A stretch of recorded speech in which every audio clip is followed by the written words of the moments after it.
Bismillahirrahmanirrahim. Assalamualaikum warahmatullahi wabarakatuh.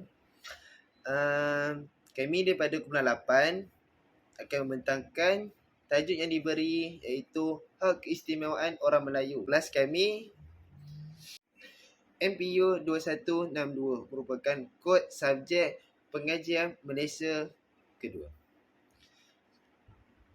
Kami terdiri daripada 5 ahli kumpulan. Yang pertama iaitu saya, Muhammad Hazmi Kashfi bin Qasim, nombor metrik D20313186. Manakala kawan saya bernama Amirul Aiman bin Amin Bakhtiar, nombor metrik D20313238. Dan yang ketiga, Fadullah Ifan bin Hamirullah dengan metrik D20313165. Dan yang keempat, Muhammad Anif Akmal bin Johari dengan metrik D20313190. Dan yang terakhir iaitu Nur Ikhwan bin Nur Rasmadi dengan metrik D20312817.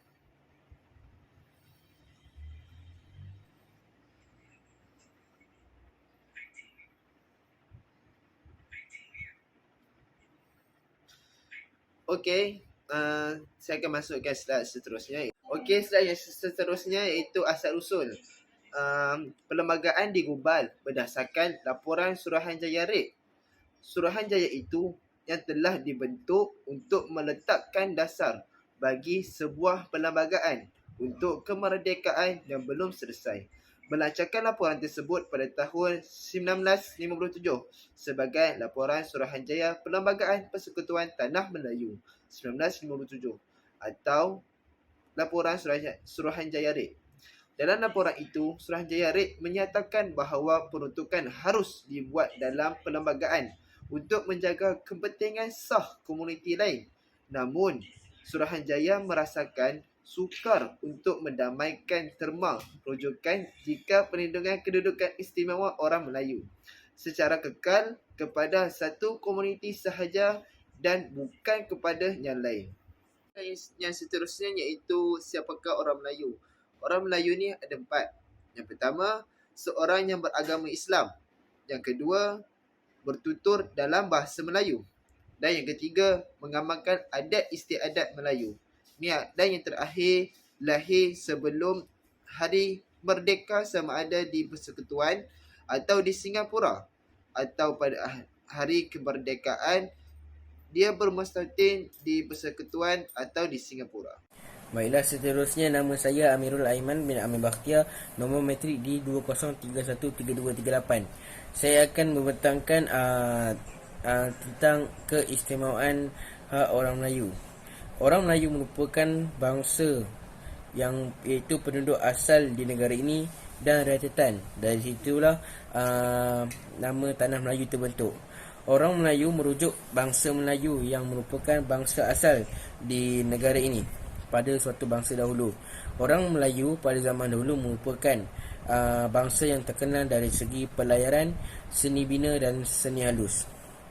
Juga kebanyakan orang Melayu pada zaman dahulu terlibat dalam sektor pertanian, perikanan dan juga pelautan.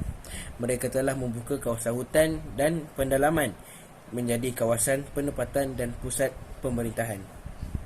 Seterusnya ialah perkara 153 Hak Keistimewaan Orang Melayu. Perkara 153, Perlembagaan Malaysia memberikan Yang di-Agung Raja Malaysia tanggungjawab untuk menjaga keistimewaan orang Melayu dan penduduk asli mana-mana negeri Sabah dan Sarawak dan kepentingan sah komuniti lain. Seterusnya menentukan cara untuk melakukan seperti mewujudkan kuota untuk masuk ke perkhidmatan awam, beasiswa awam dan pendidikan awam. Selain itu juga adalah salah satu perkara yang paling berkontroversi dalam perlembagaan Malaysia. Pengkritik menganggapnya mewujudkan perbezaan yang tidak perlu dan perkauman antara rakyat Malaysia yang berlainan etnik kerana telah menyebabkan pelaksanaan tindakan afirmatif dasar yang hanya menguntungkan bumi putera yang terdiri daripada majoritinya penduduk. Warahmatullahi wabarakatuh. Saya Muhammad Anif Akmal bin Johari, nombor metrik D203196. Hari ini saya akan membahas tentang justifikasi wujudnya kedudukan istimewa orang Melayu dan Bumi Putra di Sabah dan Sarawak. Pertama adalah perkhidmatan awam. Jawatan-jawatan kandang dalam Kerajaan Persekutuan Tanah Melayu mestilah diperuntukkan pada nisbah yang tertentu untuk orang Melayu dan bukan orang Melayu. Ketika Tanah Melayu di bawah penjajahan British, kebanyakan jawatan-jawatan rendah dalam pentadbiran dipegang oleh golongan kaum lain, terutama orang India dan Sri Lanka yang boleh bertutur bahasa Inggeris. Bagi jawatan-jawatan tinggi pula dipegang oleh pegawai-pegawai British. Perkara 153 Perlembagaan Persekutuan Malaysia memperuntukkan tanggungjawab kepada YPDA atas nasihat Jemaah Menteri untuk menemukan perizaban bagi orang Melayu dan Bumi Putra di Sabah dan Sarawak. Yang kedua ialah ekonomi. Dilihat juga dari segi bantuan ekonomi yang perlu mengikut peraturan yang dibuat bagi membolehkan orang Melayu mendapat lesen-lesen atau kebenaran-kebenaran tertentu bagi membolehkan mereka menjalankan aktiviti-aktiviti perusahaan dan aktiviti ekonomi lain. Semenjak penjajahan British sehinggalah kemerdekaan, orang Melayu masih kurang menceburkan diri dalam bidang perdagangan dan perniagaan. Usaha kerajaan adalah untuk menghapuskan pengenalan bangsa mengikut pekerjaan, terutama bidang perniagaan yang kebanyakannya didominasi oleh bangsa asing. Usaha kerajaan selanjutnya adalah pengenalan dasar ekonomi baru DEP pada tahun 1970 iaitu 1971 hingga 1990 dengan harapan bahawa orang Melayu akan memiliki sekurang-kurangnya 30% daripada jumlah kegiatan perdagangan dan perindustrian di negara ini. Seterusnya adalah pendidikan. Pada zaman penjajahan British, orang Melayu buta huruf kerana tidak ramai berpendidikan rendah maupun tinggi, yang tahu ketika itu hanya mengira, membaca dan menulis sahaja. Fasa 2 Perkara 153 YDPA bertanggungjawab melindungi kedudukan istimewa orang Melayu dan Bumi Putra di Sabah Sarawak dengan menentukan perizaban kepada mereka seperti beasiswa, bantuan keistimewaan pelajaran dan lain-lain. Kemudahan pelajaran yang diadakan oleh Kerajaan Persekutuan. Hak tanah. Kerajaan negeri boleh membuka tanah khas untuk Melayu dengan syarat kerajaan negeri juga membukakan tanah bagi orang ramai bangsa lain yang serupa. Luas tanah untuk orang ramai tidak boleh melebihi luas tanah orang Melayu. Tanah milik orang Melayu tidak boleh diambil untuk tujuan orang bukan Melayu. Itu sahaja daripada saya. Terima kasih. Saya Nurikwan bin Nur Asmadi akan menyambung perbahasan rakan saya. Dan seterusnya adalah hak-hak bangsa Melayu adalah hak pribumi. Orang Melayu tidak harus berasa malu serta berendah diri, jauh sekali bersikap apologis untuk menuntut sesuatu yang memang hak milik kita. Jangan pula kita mudah menerima bulat-bulat pembohongan Dr. Kwok Kia Song dalam pembukuannya iaitu Mei 13.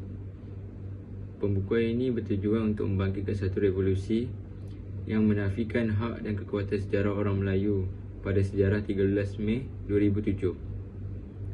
Dalam kajian lain, Dr. Mansur bersama rakan-rakannya ekoran konflik di antara kaum Melayu dan India di Kampung Medan pada 7 Mac 2001.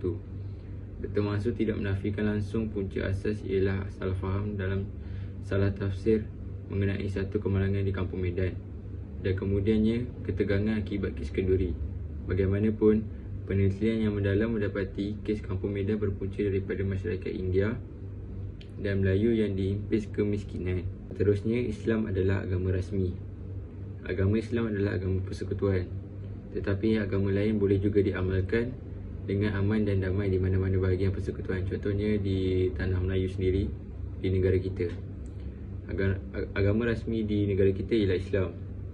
Bukan Islam saja, tapi ada juga agama Hindu, agama Buddha dan lain-lain. Kebebasan beragama ini dijamin dalam perlembagaan terhadap semua agama, iaitu setiap orang mempunyai hak untuk menganut dan mengamalkan agamanya dan setiap agama mempunyai hak untuk menguruskan hal ehwal agamanya sendiri, menubuh dan menyelenggara institusi bagi maksud agama atau akhirat, memperolehi dan memiliki harta benda serta memegang dan mentadbirnya mengikut undang-undang.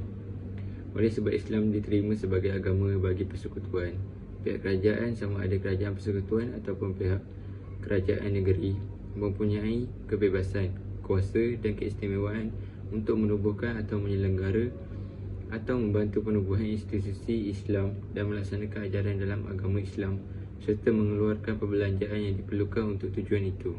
Seterusnya, bahasa Melayu adalah bahasa kebangsaan.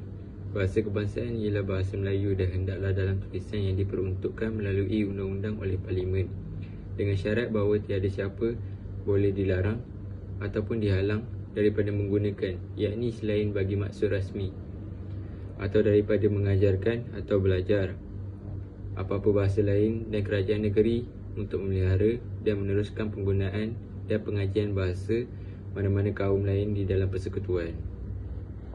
Assalamualaikum warahmatullahi taala wabarakatuh. Nama saya Fadullah Ifan bin Hamidullah yang bernama metrik di 203-13165 dan saya akan menyambung untuk yang terakhir iaitu kesimpulan. Okey. Untuk kesimpulan yang mana sebagai rakyat Malaysia yang hidup di dalam keadaan yang aman dan sejahtera, kita tidak seharusnya menjadi rakyat yang sangat sombong dan ego dengan pencapaian yang telah kita capai. Namun kita tidak perlu menjadi seperti kacang yang lupakan kulit. Hanya kerana kita sangat selesa dengan kehidupan sekarang, maka kita cuba untuk membangkitkan isu-isu yang tidak patut kita bangkitkan. Ia seolah-olah menyimbah minyak ke dalam api.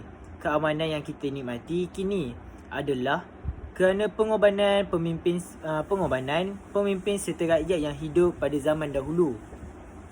Semasa persekutuan Tanah Melayu, kita melihat negara lain seperti Kyrgyzstan, Darfur, Afghanistan yang berperang dan hampir tergadai negara sendiri.